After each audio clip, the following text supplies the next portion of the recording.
को पूछना चाहिए। पूछेंगी या नहीं पूछेंगी? मात्र 3 साल की नर्सरी में पढ़ने वाली बच्ची दर्द में तड़पती है, माँ को बताती है माँ दर्द हो रहा है। 3 साल की बच्ची को माँ डॉक्टर के पास लेकर जाती है और डॉक्टर बताती है बेटी के साथ गलत काम हो रहा है।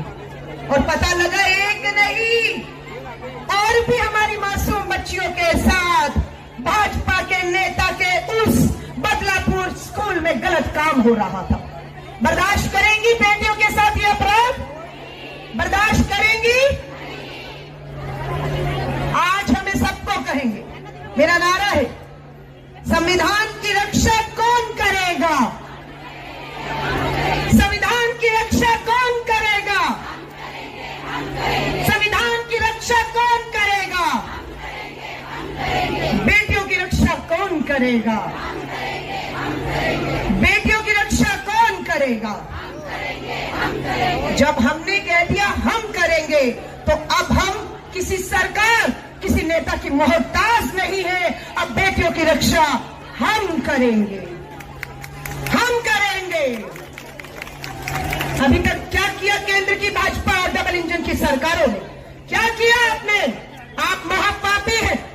आपने हमारी बेटियों के दोषियों को, बलात्कारियों को, अपराधियों को बचाने का महापाप किया है आप। ये पाप इस धरती पर भाजपा के नेता कर रहे हैं। अभी जलगांव में देश के प्रधानमंत्री नरेंद्र मोदी जी आए थे और जलगांव में आकर फिर वही खोखली बात, खोखले भाषण, बेटी बचाओ, बेटी पढ़ाओ, बेटी बचाओ। अरे प्रधानमंत्री जी, बेटियों को माँ बाप मेहनत करके पढ़ा लिखा रहे हैं, डॉक्टर, इंजीनियर, लॉयर, वकील, खिलाड़ी बना रहे हैं, पर तुमसे हमारी बेटियां बचाई नहीं जा रही हैं।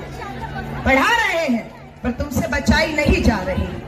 आज देश की राष्ट्रपति महामहिम द्रौपदी मुर्मू जी कहती है कि मैं चिंतित हूं, मुझे डर लगता है। अगर देश की, जिस देश की राष्ट्रपति भयभीत हो, डरी हुई हो, उस देश की महिलाओं का क्या होगा?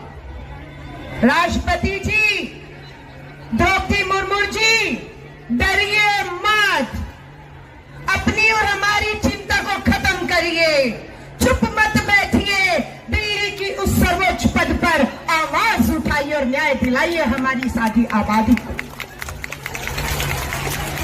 29 जुलाई को, आज से ठीक 1 महीना पहले, भारत की राजधानी दिल्ली के जंतर मंतर पर मेरी इन्हीं कुछ महाराष्ट्र की बहनों ने आकर आंदोलन किया। मुझे खुशी है, हमारा वायदा था कि हम इस आंदोलन को, इस क्रांति को न्याय का हक मिलने तक, बेटियों को सुरक्षा मिलने तक थमने नहीं देंगे। खुशी है कि 29 जुलाई को दिल्ली था तो 29 अगस्त को महाराष्ट्र का नागपुर है और पूरे देश में हमारी बहनें अब बाहर निकल चुकी है। अब बहुत हो चुका है। अब हम किसी की मोहताज नहीं है। कोई हमारी रक्षा करने आएगा, हम इस इंतजार में नहीं बैठेंगे इंतजार में। हमें खुद को सशक्त करना होगा, हमें हमारी बेटियों को ताकत देनी होगी।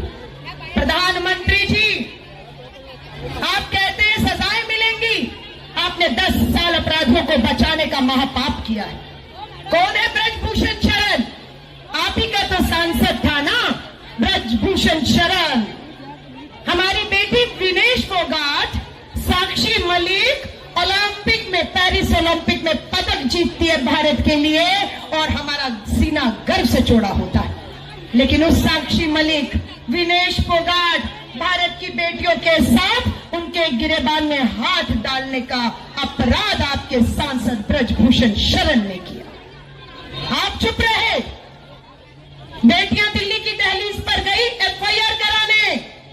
गृह मंत्री अमित शाह जी, आपने दिल्ली पुलिस पे इतना दबाव बनाया, हमारी बेटियों की एफआईआर नहीं हुई।